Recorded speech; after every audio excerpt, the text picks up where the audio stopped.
देखो भाई ध्यान से बात करेंगे हम लोग सिमिलैरिटी क्राइटेरिया, एंगल के प्रूफ के बारे में। क्लियर है? तो देखते हैं स्टेटमेंट क्या कहता है इसका। स्टेटमेंट कहता है बच्चों, if in two triangles corresponding angles are equal, मतलब दो ट्राइंगल है हमारे पास, उनके कोरोस्पॉन्डिंग एंगल्स इक्वल हैं, then their corresponding sides are in proportion and hence two triangles are equal.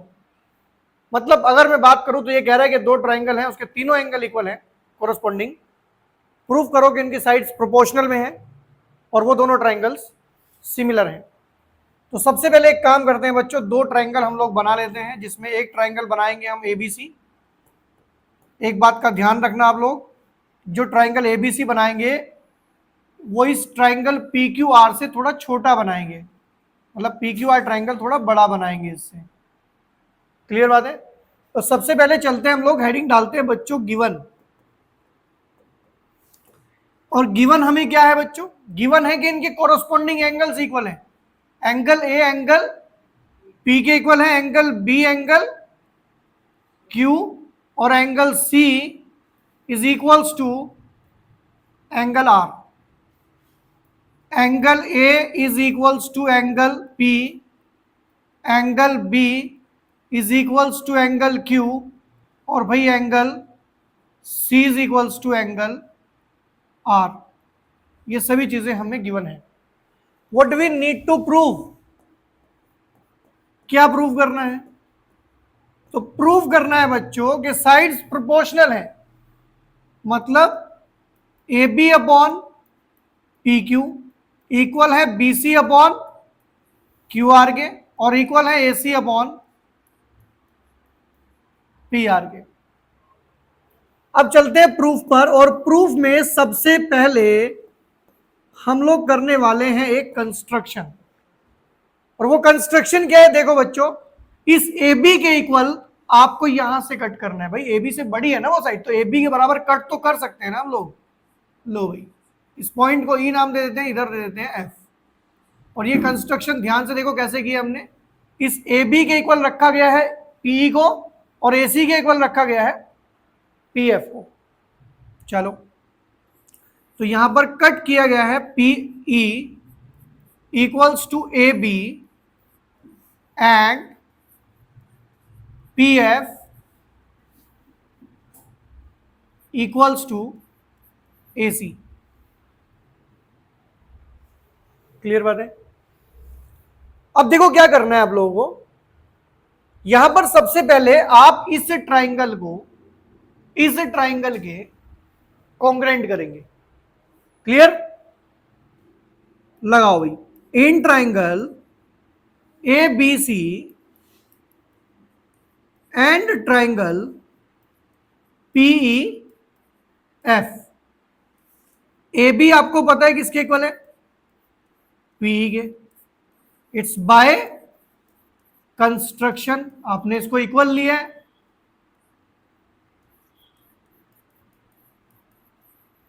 और ये जो दूसरी साइड है आपकी, ये इसके इक्वल है, और ये सेंटर में एंगल इक्वल है। तो कौन सी कंडीशन बनेगी? ये एंगल ए एंगल पी के इक्वल है बच्चों, जो कि गिवन है। और ये जो आपका साइड है ए सी, वो पी एफ के इक्वल है। It's by construction, by construction. अब यहां से by side angle side कॉन्ग्रेंसी, it's not similarity. ये जो आपका ट्राइंगल है ना, कौन सा ट्राइंगल? ए बी सी, ये आपका कॉन्ग्रेंट हो गया किसके? ट्राइंगल पी ई एफ के। और इनके कॉन्ग्रेंट होने से क्या होगा? इनकी अभी तक दो साइड इक्वल थी, अब इनकी तीसरी साइड भी इक्वल हो जाएगी। कौन सी है वो? वो है बच्चों B C equals to E F. B C equals to E F. और इसे बनाएंगे हम इक्वेशन नंबर 1। इसे क्या बनाएंगे हम? Equation number 1। बात समझ में आ गई? क्लियर है? तो एक काम हमारा कंप्लीट हो गया। दूसरी चीज, आपको एक काम और भी करना है, वो ये, क्योंकि ये दोनों ट्राइंगल आपने अभी अभी क्या किए हैं, कैसे किए हैं, कॉन्ग्रुएंट। तो आप यहां से ये जो आपका एंगल है ना बी, इसे एंगल ई के इक्वल भी लिख सकते हैं। इस एंगल बी को एंगल ई के इक्वल भी लिख सकते हैं, और इन दोनों का रीजन क्या हो जाएगा, बाय सीपी सीटी, और ये भी हो जाएगा बाय सीपी सीटी। इसे भी बना लो इक्वेशन 2। ठीक है? अच्छा, ये जो आपका एंगल बी है ना बच्चों, ये मैं जानता हूं एंगल